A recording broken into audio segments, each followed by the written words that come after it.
Hello, welcome to the National Parents Union Nightly Restorative Check-In. I am your host, Marisol Quevedo. Today is Wednesday, February 3rd. So happy Wednesday to you. As always, I am the very proud wife to Daniel. I am the mother to Camerina, Emilia, and Sofia. I am the daughter to Irma Castro and Abraham Quevedo. I am the grandmother to Isabela Luna and Cynthia Ileana. My grandson is scheduled to arrive in this world on February 18th, so 15 more days. We still don't know his name yet. We'll see what he lets us know when he comes in.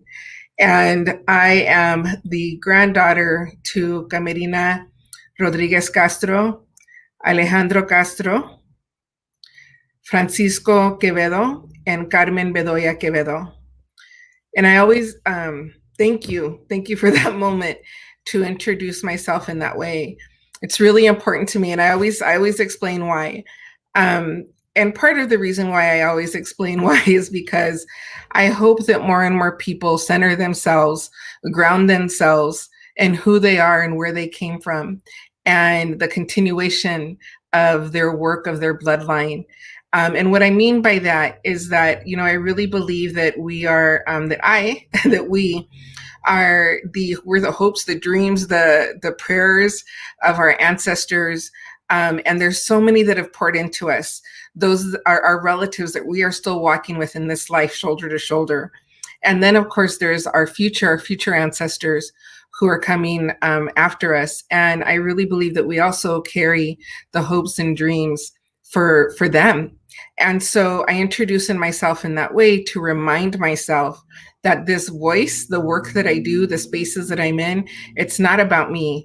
It's about them. It's about the collective. It's about the community that raised me, the community that held me, and that held me not even in this life, many generations back.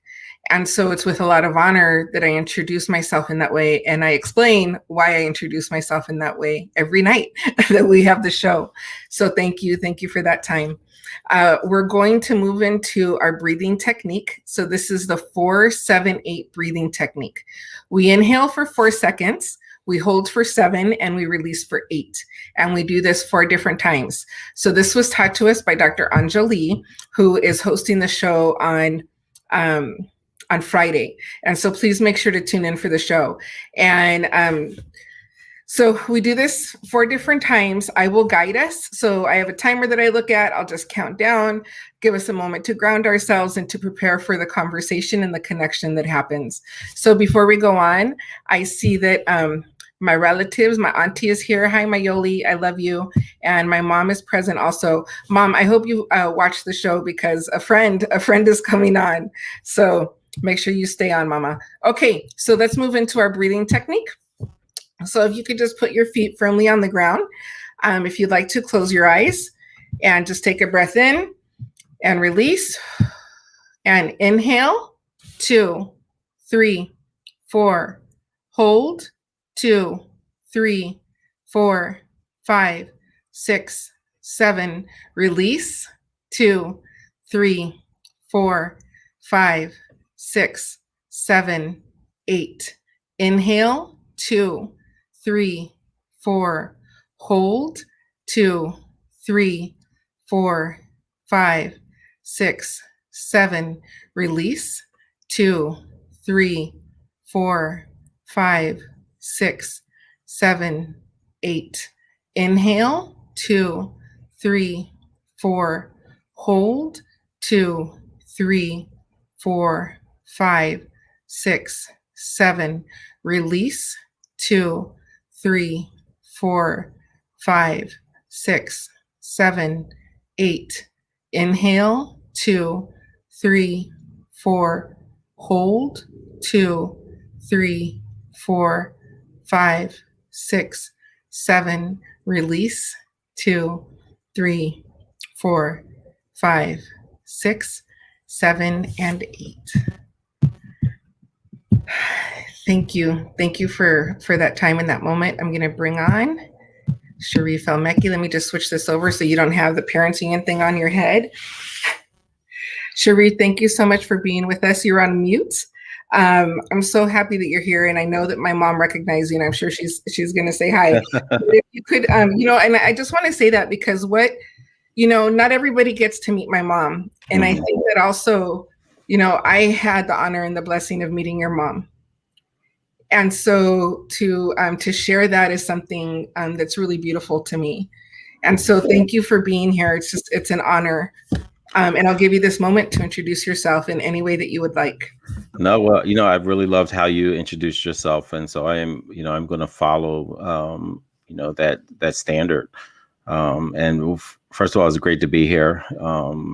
Thank you for inviting me, and thanks for your flexibility. And I'm always thrilled to be a part of the National Parents Union, not only as a member, but as a supporter, as a supportee. Colleague, friend, and all of that, So I'm Sharif El-Mekki. I am the son of Aisha El-Mekki and Hamid Khalid. I'm the grandchild of William Dickerson and Eleanor Thomas. My maternal side of the family comes from Albany, Georgia, and eventually made their way up here. My father's family is from Batesville, South Carolina, and they didn't, voluntarily come north. They were part of the Great Migration, but forced by white terrorism through the KKK.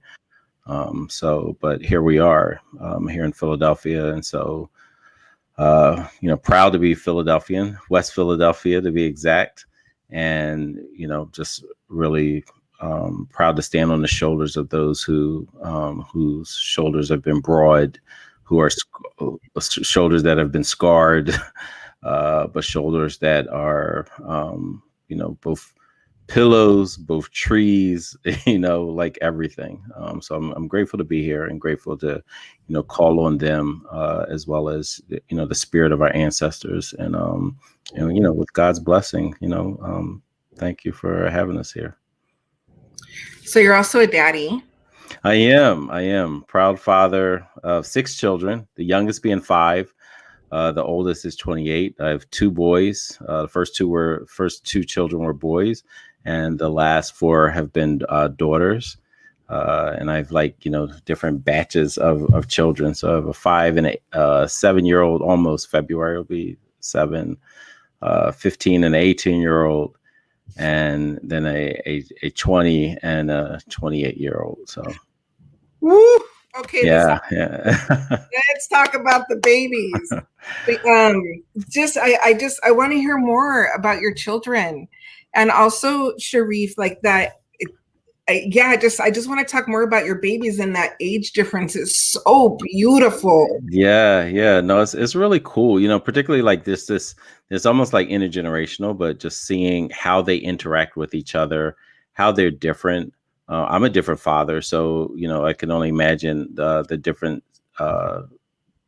impact that has on their spirits, right? And so being now a 50-year-old with a 5-year-old, and having a life perspective, and then added to their personality, they're all different. They have some common threads, and then they're also so different. And it's just it's amusing. It's I'm curious, fascinated, sometimes frustrated because I'm like, I thought I knew this, but like, no, you don't. Like, this is an entirely new human being that we're blessed to be with, and we believe in our, they chose us as we, as well. So it's, I think just being a parent is such a spiritual experience, and it's a lesson. It's life lessons, right? And so as a parent, I don't for one second think that I'm the teacher all by myself and kids have to listen. I think they're also sent to teach, but we have to be still enough. We have to be humble enough. We have to be understanding enough to realize, like, oh, this is a gift because it is a lesson every single day, and they're hilarious. My kids are just, they're just unabashed. They are, just unapologetic.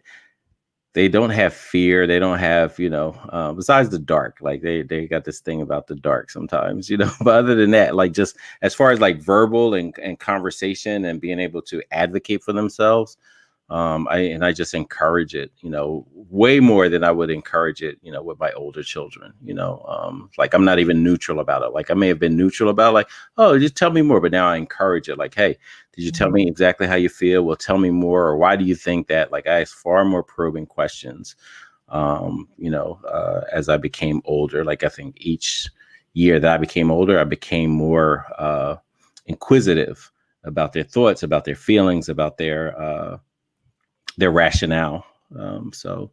And that's not always afforded to our children, but it was definitely generation before. Both my parents would tell me that, nah, that was not a thing, Well, I think part of what you said, like not just the shoulders that we stand on, but I think each generation we do our work, right? Yeah, absolutely. Absolutely. We pick up where our parents left us. And, one of my favorite Native American quotes is that children don't inherit the earth from us. We borrow it from them. Yeah.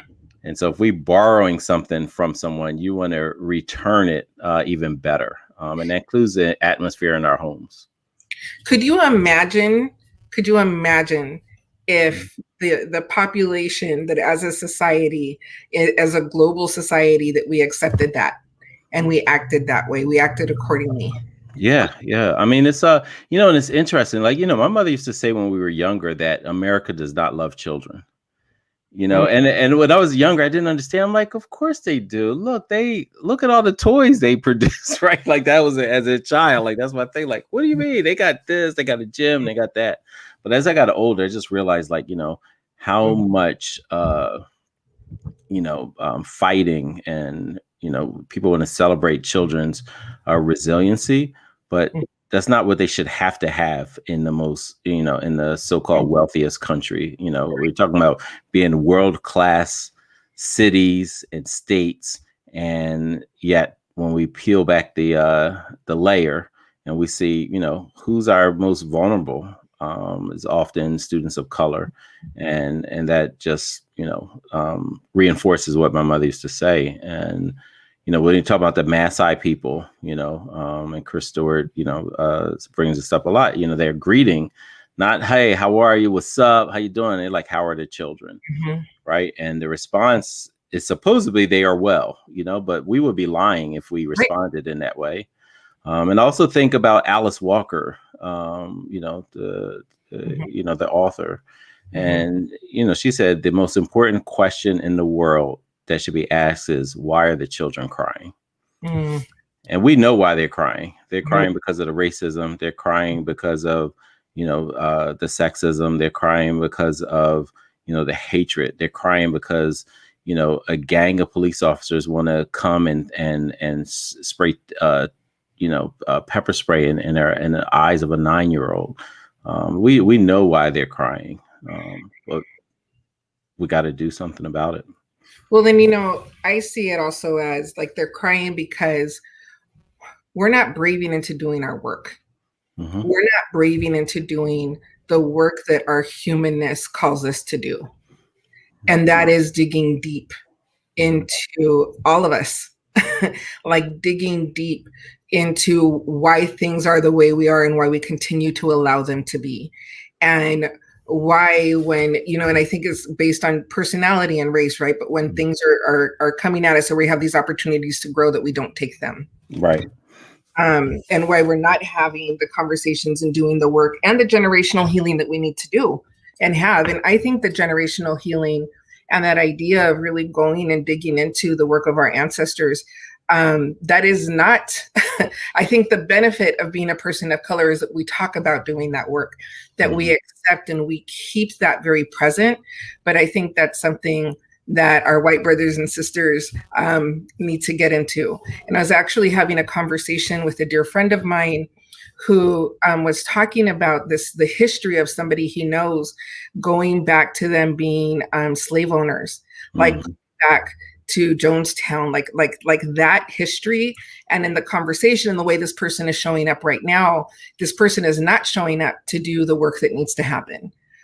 for our kids and for our work. And I just thought, I believe so much spiritually that my ancestors are doing their work still, and they're doing some of it through us, and supporting us and providing us the guidance that we need.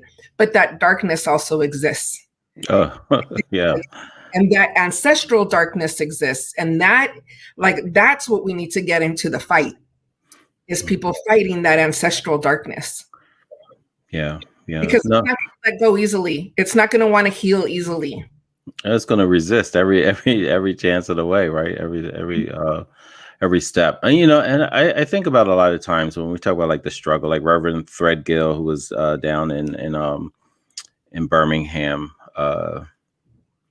and he would talk about, he used to say, like, no one should think that they're going to see the end of struggle, but they must continue the struggle. And a lot of times when people hear things like that, quotes like that, a lot of our freedom fighters and ancestors said, things like that. There's a consistency in that message. A lot of times people are thinking that the struggle is all external. The majority of the struggle is internal, and that's for anybody and everybody, right? Like, and so when you talk about generational, we can continue the same struggle, or we can say, oh, you know what? No, actually, we're evolved. We're looking at things differently. One of the things my mother used to talk about, like, her grandmother was my grandmother, her mother was a very strict disciplinarian, like, extremely strict. Like, almost anything could get you lashes. And, I had a friend in college, a roommate who had a similar experience, but that's not how she raised us. She raised us differently than be seen, not heard, or, only speak when spoken to. She taught us to be respectful, but also that she wanted that we had to express ourselves. Like, if it didn't, it was going to manifest itself in some kind of way, and not having that ability. And I had a friend in college who used to say, listen, I got beat, and so I can't wait to beat my kids. This is like while we were in college, we were like 22. He's already, thinking like, no, this is just how it has to be. But as he grew and evolved, he realized, like, you know what, that's just something I experienced. It doesn't necessarily mean something I agree with, or I'm just going to continue. Right. And I know there's a lot of debate as far as beating children and all that kind of stuff. But I'm just giving this as an example of, it's something that, while my grandmother did to my mother, I'm sure my great grandmother, and her parents were like, that was a consistent theme. A lot of times it was out of fear, right? It was out of frustration. It was out of being, overworked, disrespected. And you're like, oh, nobody else is going to disrespect me, because I'm facing a world of disrespect, or I'm literally going to beat you to death so that they don't lynch you, right? And so that kind of, fear that, cause people to, respond to their children's indiscretions in a particular way. But my mother made a choice and said, you know what, I'm not going to do that. And so, right. And so that was a different choice that she made, which impacted her grandchildren. Right. Because it's not just about your child, like your work, your education, your decisions, they impact your grandchildren in a lot of ways. And so, so I agree with you, this idea of struggle, it's almost easier to fight against, oppression externally. It's easier because at the end of the day, our souls, our spirits, our internal work takes a lot of honesty. It takes a lot of humility. It takes a lot of courage. It takes hard work. It's not easy. You can move forward, think you've grown, and then say, you know what, I slipped right back into that old habit, so. It's a journey that's never ending. Yeah. It's, when I realized that, I was like, oh, it's like people who are really trying to maintain like their physical health. Like, to maintain physical health, there's things that you have to do. And for some people that could be running 3 miles every other day. For some, but whatever that is, once you stop doing it, then your body changes. Yeah. And so our way of being and our healing and we have to keep working on it. Yeah, it's a lifestyle, right? Like, it's not just a thing. It's like a total whole package commit. They have those sales like, oh, you want this version or that version or this version, or you want the whole package? Like, you got to take the whole package. It's also like it's relationships. It's like the commitment that you make in a partnership, in a marriage.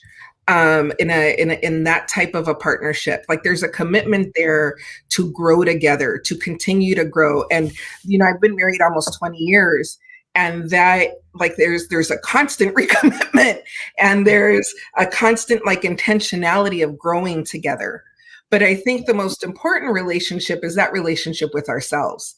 Yeah. And that's us making that commitment to continue to grow and continue to push and continue to, like, delve into our healing, to delve into our pain, and to delve, like, into our reflection, and to also delve into, like, our reactions to things and why we're reacting and why some things may trigger us or may not trigger us. Because that is then with every other thing, right? That goes into our relationships with our kids and our relationships with our parents. It's that constant, as we're growing, it's that constant recommitment. Yeah. No, I mean, and that's so true. And I love that you talked about, like, this partnership, because, one of the things also that, my family talks about a lot is this idea of student-centered families or parent-centered families, and how there's this debate. And so often so and I think about this a lot, and what my mother would say is, like, she started off her marriage in student-centered, child-centered, as a very child-centered, like, no matter what, it was about the child. But what she realized, as she evolved, was, like, it's the two adults in partnership, and that, if they center it, I mean, and not like they are, full of ego and all that, but they're centering that their communication, their decision making, their conversation, them being on the same page, them working together, like spending the energy necessary to do that. And then the child, I keep saying students, but the child will thrive in that type of environment if the adults are saying whatever and you can apply that to whatever the makeup is, if it's intergenerational or whatever. Like, it's, for a time I was a single father, with my oldest child, and it was me and my brother and my aunt, or me and my mother and my sisters, right? Like, it was different type of configurations that were helping to raise. And I just, realize, like, if the more the adults who are committed to the children, which can transcend outside of the home, right? The more they're on the same page, the more the children will thrive. And so just looking at that, where sometimes it's like, oh, I'm not going to communicate with you, I'm just, thinking about my child, and that's it. And then that can undermine the child, and we know children what's the weakest link? Where are the boundaries? Let me test that, because that shows me, like, where I can grow, what my courage is, and what my strengths are, what I want to do, and how I want to explore. And so, they can lead to just confusion, right? And so that's one thing. And another thing, in like Islam, for example, we talk about child rearing in 3 stages. 0 to 7, the child is like the king or queen or whatever, right? Like, they are the ruler. And then from 7 to 14, they are, like the kind of developing this leader-servant mentality. Like, how can I support you? What can I do? Like, where you're literally teaching them how not to even wait for someone to ask, where they are encouraged and taught how to ask. Hey, let me check on my grandmother. Is there anything that you need? Instead of, hey, where do you go watch this? Like, hey, can I help you with anything? And then 14 to 21, they're almost like the confidant. They are like an apprentice, because as a community member, it's like, hey, you're going to be expected to serve. The community is going to need your support and your contributions. And so this is how we do it. And so you're kind of peeling the curtain back a little bit and sharing more as more like a confidant and apprentice, and, more of a side by side, and giving them feedback as they are exploring and doing things in the world. And so, so those are just different ways that, we're trying to, and, we're not, we're far from perfect parents, and I have the blessing of having learning so much. My wife is from the Congo, actually, right? And so learning their child rearing styles, coupling with what I've learned, and pulling those together to try to come up with something. It's been really a learning experience. It's so beautiful to have that partner that you can learn from, especially after having been, and you were a single dad, like a single parent, but you had your brother, it's a different type, right? It's a different way. Yeah. It is. Yeah. And I think about that idea of centering the child, the way that I interpret that a little bit is also like being really clear about who you want your kids to be. Mm-hmm. And all of the values and the way you broke down also in the Muslim community, like that breakdown, like this is what we want. So then you have to be that. Mm-hmm. And that's the work right there. That is is being who you want your kids to be. And I think within that also is that there has to be in a centered family, a child-centered family. At some point, there's also, I think, there's that focus on the family and community, and that responsibility. And so like that also ties into what you were saying, that 7 to 14 age of the servant leader. I love that. Mm-hmm. I love that idea. And I feel like that was the missing piece that I had in raising my kids. Mm-hmm. And I kind of saw parenting as I would describe it as, you're I've never steered a boat, but like if you're on a voyage on a boat, like you're the captain, you're the person that's in charge, like you're handling, you're seeing how things are, and you're protecting, you're making sure that the waves, like like there's all these things that you're doing. But as your child starts to grow, like they become your second mate because mm-hmm. you're teaching them, you're modeling, you're showing, you're explaining. And then at some point you hand over that wheel and you become their second mate. Mm-hmm. And I think that like my goal is that my goal has been that I can continue to be asked to be on my children's journeys. My daughters will be 27 and 26 this year, and I have a 15-year-old. So that to me is part of what has been really important to me. And I'm so grateful for that we got to a space in our relationship that like I'm there to be able to support them in the ways that they need. No, I love that idea of I want to continue to be part of their mm-hmm. like their journey, right? And they need me. Yeah. Mm-hmm. Because I got my journey, like I have my life, I have mm-hmm. my stuff, I'm working on my healing. I have, like I've gotten to a space, but this is mine, this is my life, and they have theirs. Mm-hmm. And if that has been my greatest wish, I think, to just maintain on that journey without, and the work that I've had to do have been things you mentioned, like the ego, about control, about, this issues of self, of my children being a reflection of me. Like, no, like my children are a reflection of themselves, and there are things that, when they're little that you want to instill, but their their journey become fully theirs. Yeah. So to be asked to continue with them, that to me is a parenting win. So far we're doing good. I had a question for you, because I agree with you. Like our babies are our greatest teachers, and I loved the way that that you talked about earlier. You're a different father mm-hmm. between your 28-year-old to your 5-year-old. So I'm wondering, like, what are those lessons you've learned? What are those lessons that you got taught? That you're never going to turn around on? Yeah. I mean, one of the lessons I've learned is just, I think so many times, parents, when we look at our children, we look at them as mini me, like, oh, this is what I did. So this is, this is the exact opportunity or whatever. And it may have been a great thing for me. Right. And it may be a great thing for the child, but stopping back and making sure that we are listening to them, watching them when they're younger, seeing what is their passion. Am I just kind of, how many children grow up and say, I didn't really want to do it, but I just did it because, I was either forced to, or they showed such disappointment if I didn't do it, or I even hinted that I wasn't interested, that I just did it. And so, I would say for, my oldest, that was kind of, one of the things that it was like, oh, here's the blueprint. Here's what needs to be done. Where now I'm more of a listener, I'm really trying to be more of a guide on the side, as they say. Mm-hmm. instead of, in teacher land, they say sage on the stage, don't, be the guide on the side instead of the sage on the stage. Yep. And so I think that's one thing. I'm just a much better listener, observer.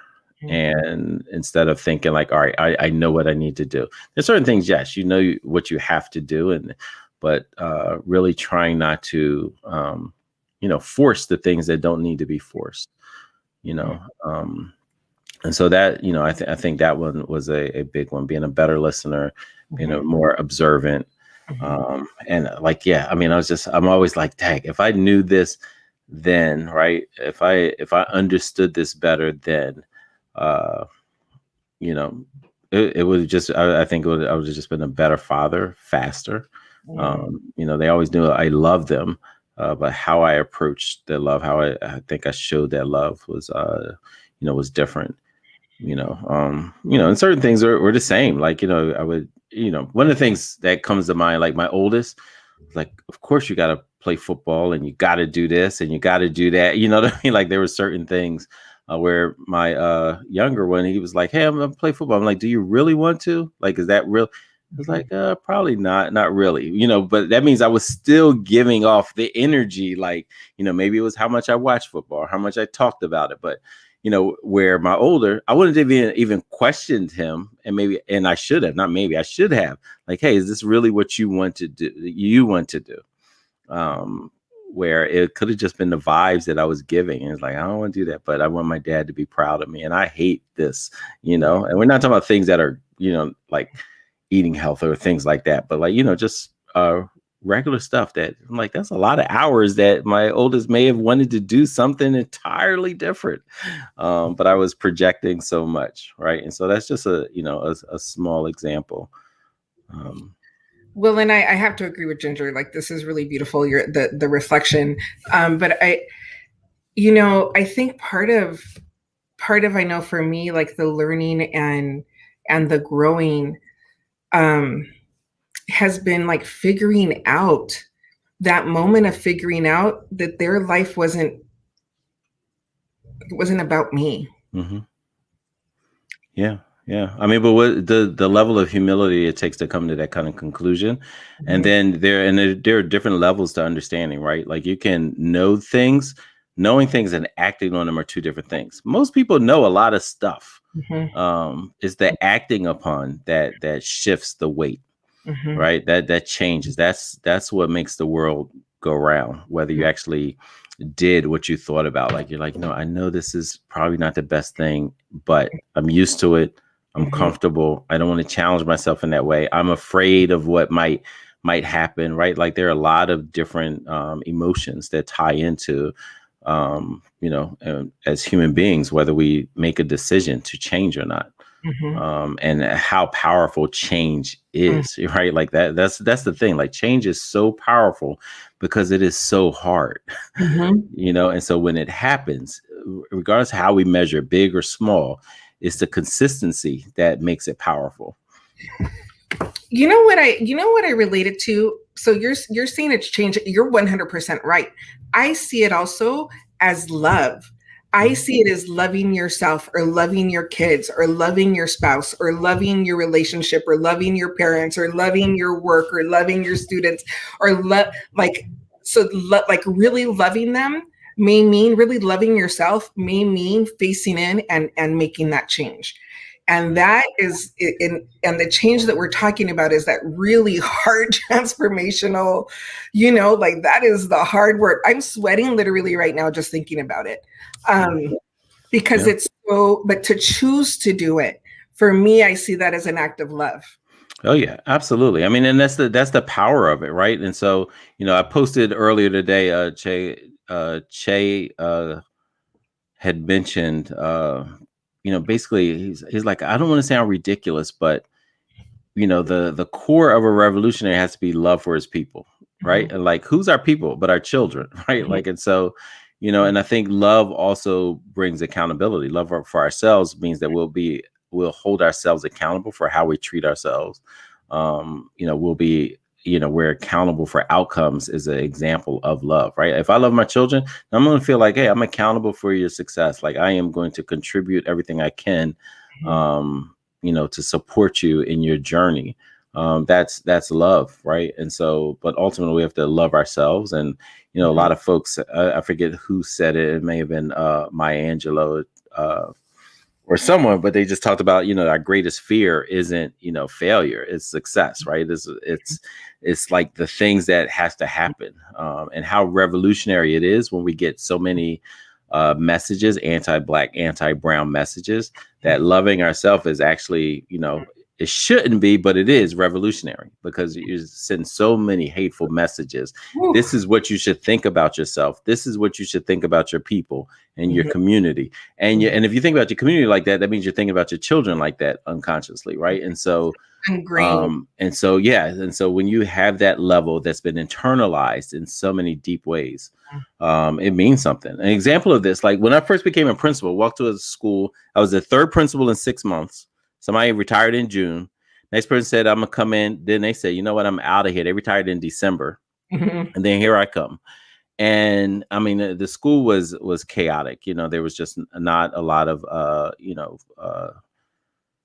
things that would generate the learning, the accelerated learning that was necessary. And I remember having an assembly and speaking to students initially and saying, like, this is going to be I need your help. We're a team, but this is going to be one of the best middle schools in this city.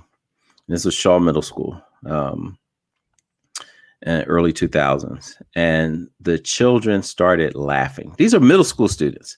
The fact that somebody said that you are going to be one of the best of anything, it was just derisive laughter. Like they were cracking up. Like, what? You know where you are? You know what school this is? You know how many generations of XYZ this happened?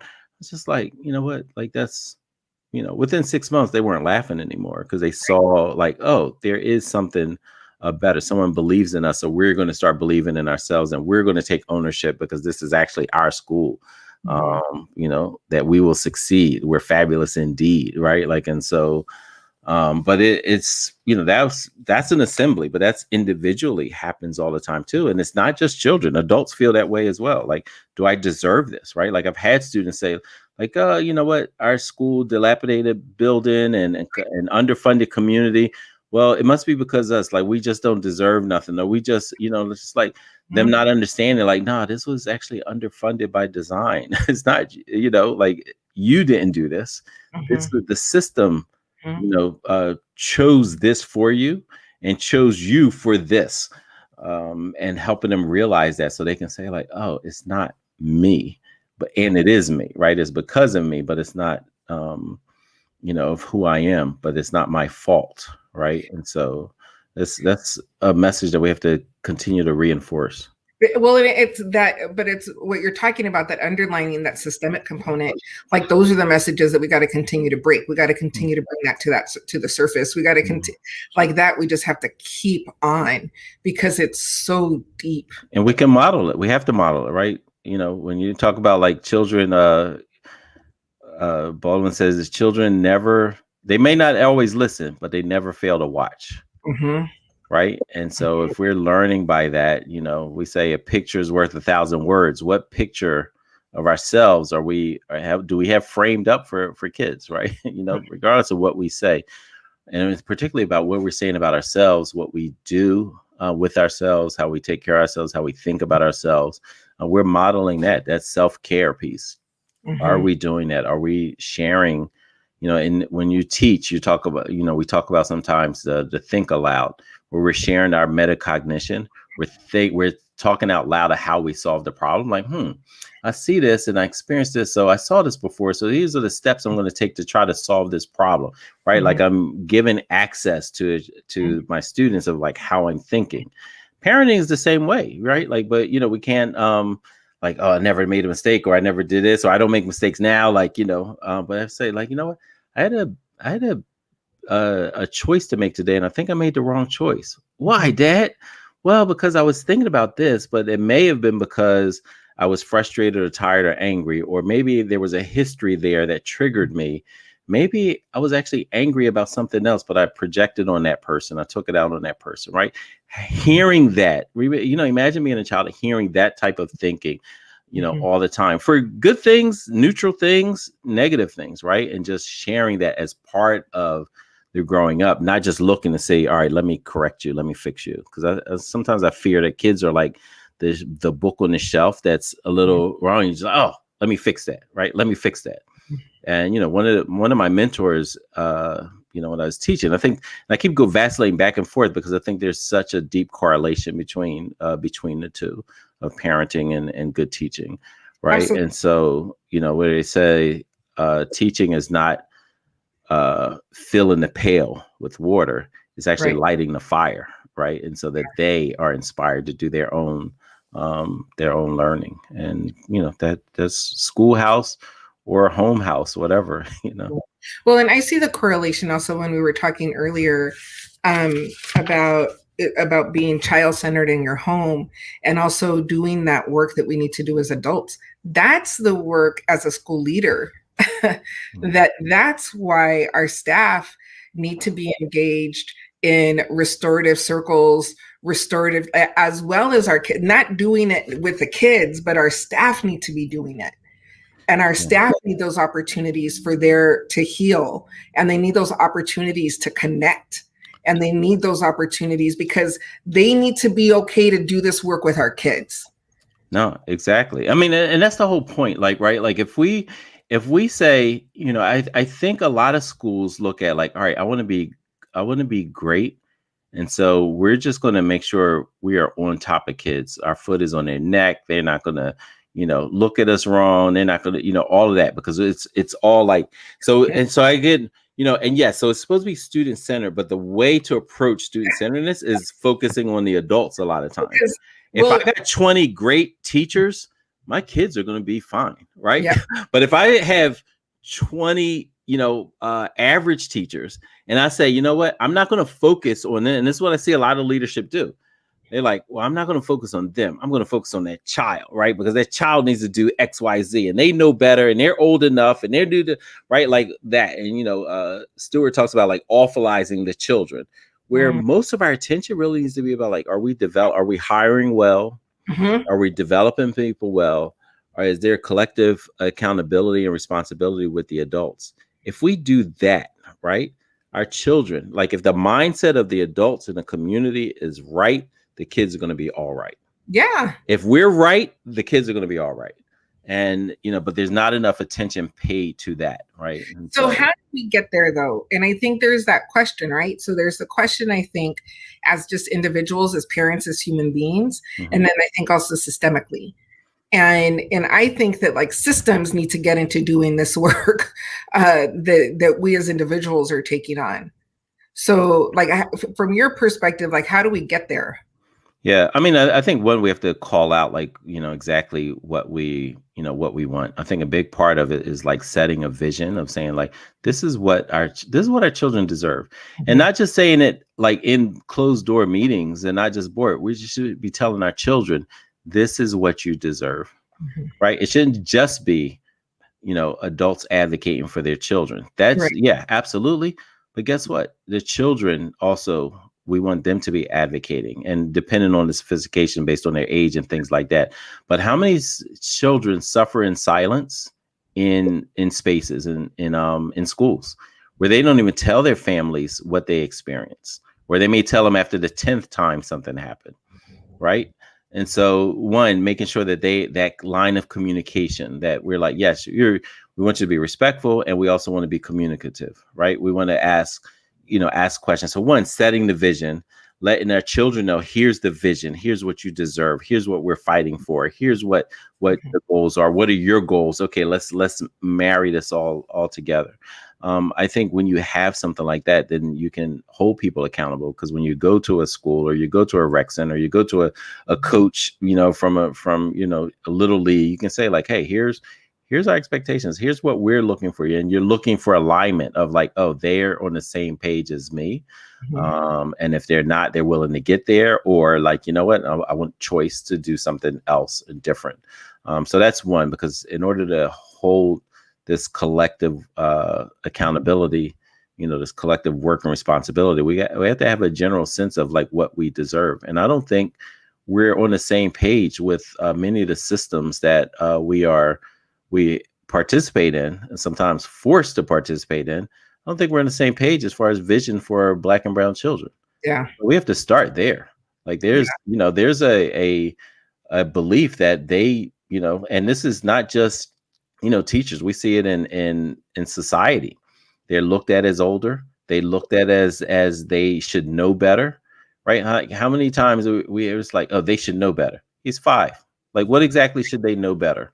Like, they're 5, right? You should know better. You're the adult and you're still doing dumb stuff, right? Like, you mentioned that that little girl who the police. Yeah, she was on my mind just now in this sentence that we were just talking about. Yeah.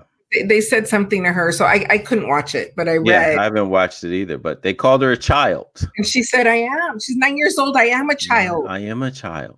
I am a child. And for that, and it's not just that the situation happened, but to have people that are their hearts are so hardened, that didn't happen overnight.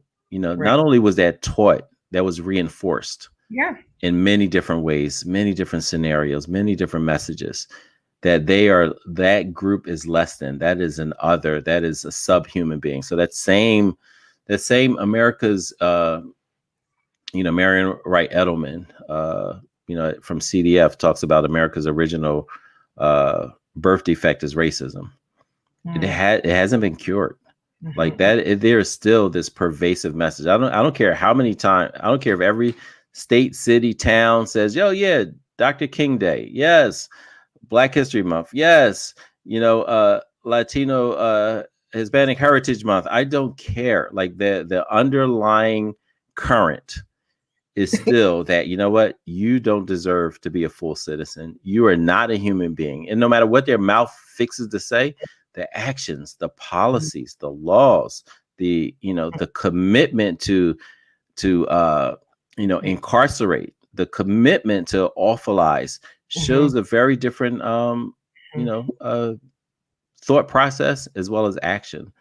And, it's sickening. I mean, it's enraging. I couldn't even find a word for it, as far as like what exactly.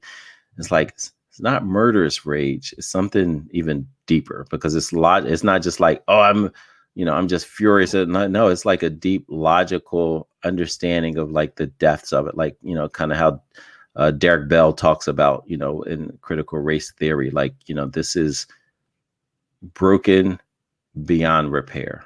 Mm-hmm. And so what do you do when it's broken beyond repair? Like that's what it is. Doesn't mean that you can give up.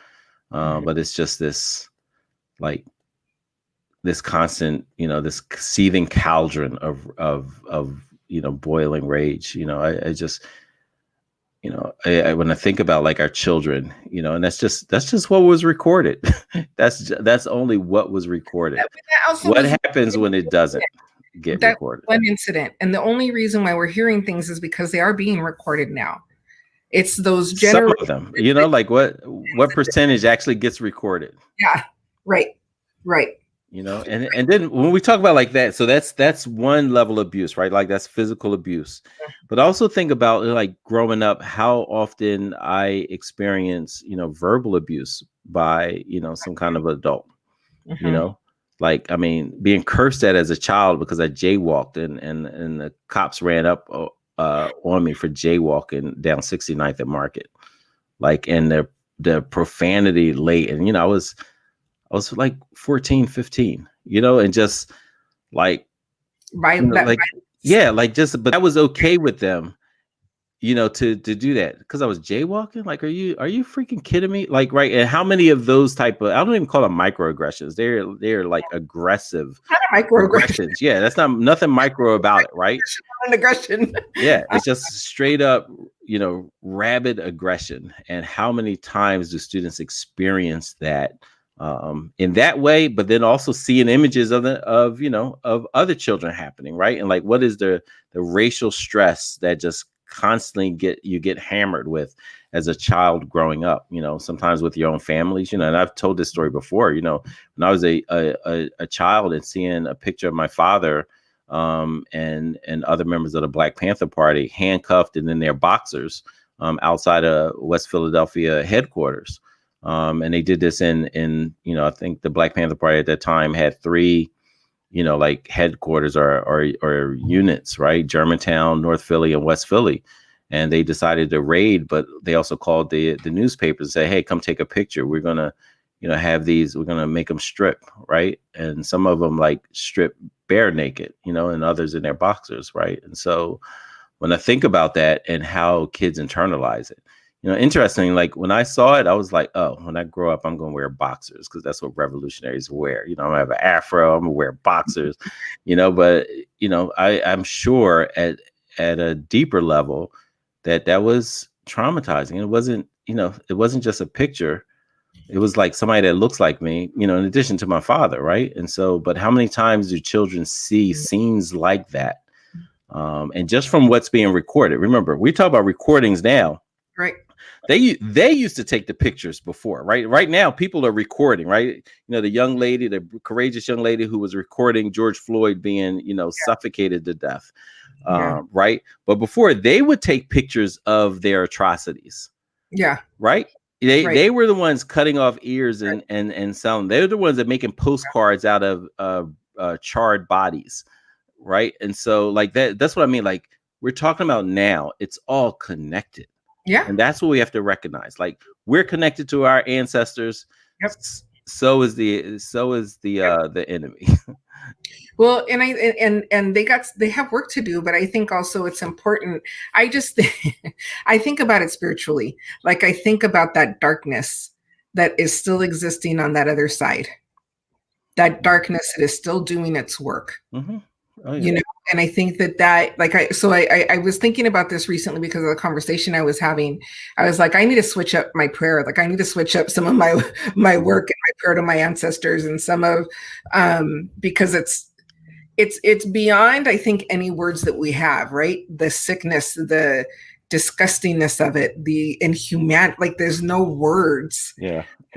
I'm glad I mean, I think we approach it in a very similar way. Like I just don't think that without, and this is just like how I, was raised and how I grew up and even how I've matured. Like, I don't think this battle is winnable in just the physical realm. I think there's a deep spiritual aspect of it. I'm like, we just rely on the physical, I think, it's done. Yeah. I think it's a spiritual sense, when I hear of my friends, when they have children, the prayer that I always say, as a part of, welcoming them to their parent, I'm like, may he or she be a light worker. Because we need more light workers. And like, may they be a light worker. May they serve their communities well. May they find their passion. Right. And so, we used to not ask children, hey, what do you want to be when you grow up? It's like, what problems do you want to solve? What do you want to, what do you want to build in the community? Things like that, I think it's just a different framing of growing up and because we feel like, if kids are literate and have a sense of purpose and a positive racial identity, man, get out of their way. Like that, they got those 3 things. That's the start of something amazing. A message there from Visha. Hi, Visha. Visha. I think and that's what we were talking about, that intentionality. That's why they took the pictures, right? That's why they took their trophies. Oh yeah. Was to keep that. And there was a woman that I had on this show. Her name was Natasha Hall Chase, and she is from a number of tribes. She's in South Dakota, and she started this group called Women's Inner Healing. And she talked about her healing, but one of the things that she talked about, and she got sick. So she had been sick, and then she got COVID. And in her COVID sickness, she said she intentionally chose to do her healing. And she went back to things in her childhood that she had forgotten. And then, like part of that process, she talked about doing healing of her ancestors. And I really believe that we are able to do some of our generational work. And I think, again, like being a light worker, we have to reframe, I think, some of the work, because there's so much darkness on that side still that's feeding this side. Mm-hmm. And so I just appreciate the conversation. And I also want to say, like, the shift from what do you want to be to what problems do you want to solve? That shift? Come on. Could you imagine all our babies thinking that way? About the impact that they can have in the world? Yeah, because then we're, if we listen to that, then we'll match the education that they need to do whatever it is that they want, right? Like, and I would tell my students, like, hey, no matter what you do, we're going to support you, as far as like your choices and career, how you want to, your aspirations and vision. And there are ways to make sure that you are still a part of a community while you're doing that. No matter what it is, you can still find ways to support the community. Where before I would hear people giving messages, oh, get your education and get out, right? And there was this, like, what are you saying about that child's grandparents or their parents? Like, you know what I mean? Like, this is their base of support, love. And yes, there are challenges. But to just say, like, hey, just get out, send such a message, especially when there's a race dynamic at play. It can be like, how a child internalizes that. And that's one of so many messages that they receive, that we have to give them the tools and the shield and the armor to resist. But yeah, I mean, our work is cut out for it, but they sure are worth it, and that's the essence of love, of being able to recognize it and do it and feel like it is an absolute blessing to be a part of, our children's and our community's lives. So. It's been a blessing talking to you. Before we leave, one of the things, I forgot to tell you this, but one of the things that I've been doing with my guests is talking about things that we're proud of that we have done or accomplished. Because I really just want us to normalize celebrating each other. And so we'll say 3 things that you are really proud of that you have done. And I will share 3. Do you want me to go first, or do you want to go first? You can go first. Give me a second to think about, So today, my granddaughter, she comes here for school, and she, my older daughter is her one-on-one. So she's my middle daughter's baby. So anyway, something happened. She really hurt my daughter's feelings. And so I talked with her after school about it. She's 4. And in the conversation, like part of the work of it, I realized I wanted to comfort her and hug her. And I stopped and I asked her, is it okay if I touch you? And she said, not right now. And then later in the conversation, is it okay if I give you a hug? She's like, maybe later. And I am so proud of myself for that shift, because that goes against every way that I am, because I'm very loving, I'm very affectionate, but I'm so proud that I'm learning and giving her voice over what happens to her body. So that's my big one. That's my big one for today. I want to hear 3 from you. I'll see if Hey, listen, that's a big, I have to get better at that. There's, like, I will grab, and it's so funny because I will grab my kids and just, hug them, kiss them. And and the 5-year-old will say, Dad, stop. Like, I'm like, what are you talking about? I'm your father. Right. And but I was like, you know what? I appreciate that. Like, I hear you, and I don't want to, I think, respecting, voice and in a child's choice and nothing. And there's just their space, yeah. And so that resonates with me. I think one of the ones that my she'll be 7 in a couple of weeks. She said, you know what? I want to make some rules for the house. I'm like, okay, cool. What do you think the rules should be? Right. And I don't remember all of them. She said, but I remember the first one was everyone continue to be kind. And I was just like, oh, that's so cool. Like, and, them engaging, like, oh, what are examples of that? And but I think, that another thing I'm proud of is, just how I ended up in education. And I'm, and some of it was like, yeah, I'm proud, but I was like led to it, right? Like, it was not, not something I originally thought of doing. And like, I had this grand master plan, but I did fall in love with it. So I don't know if I can be proud of falling in love with something, but, absolutely. because I think, again, it's bigger than myself, right? But I am proud to be an educator, to have been able to launch the Center for Black Educator Development, to be able to hire, being back to this apprenticeship type of thing. Like we'll have high school and college students, teacher apprentices this summer again. So I'm really proud of that. We're about to launch a Black Educator Scholarship Fund, that we're hoping to get, over the course of the years, thousands of new teachers in the pipeline.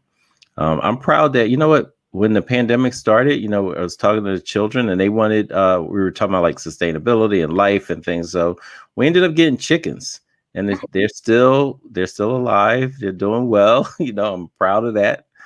And then I would say the last thing. So the education part, the chickens, how we responded to the pandemic in our household, which included chickens, and then my daughter just being able to, for her to view kindness as a central part of a home. I would say those are my three things. What I love about that, I can't take all the credit for any of those three things, but I'm definitely proud to be a part of them. Well, what was beautiful, the way she framed it, is that we will remain kind because it already existed. That's the piece that I'm proud of for you, and the work that you're doing with it's the Center for Black Educators. Right? Yeah, Center for Black Educator Development. It's inclusive. We've always had, a Latino, community, and it's pretty much like whoever sees a connection to the continent of Africa and African descent. But we are, we're basically trying to recruit more Black and brown teachers, and we found we think we found a model, a blueprint to continue, and it's built on our ancestors. It's built on the lessons, the Black blueprint, the Latino blueprint, right? Like we've seen how have people of color educated their children, not just in the building, how they've educated their children in their communities, and how can we learn within the school from what's happening outside of the school, instead of how it's usually operated as everything is learned within the buildings from us. It's actually we got a lot to learn from the community. I feel it's getting back to the ways that were stolen from us, the ways that were raped, right? The ways that were just totally demolished, and just getting back to them and starting to reclaim them and own them. And this is the work that transforms. This is how we start to make that change. I am so grateful to you, Sharif. Thank you. Every moment that I get to spend with you has been a gift, but I'm just so grateful to have had this time. Thank you. No, thank you. And as you said earlier, there was I'm glad you met my mother, because you see, like whose shoulder I stand on or lean on, depending on not even the day, sometimes the minute, as one of the elders in my family that that just deeply believed in us, and how much she's shaped my worldview and perspective, not just from what she said, but how she raised us, and how she contributed to the raising of other people's children too. So thank you.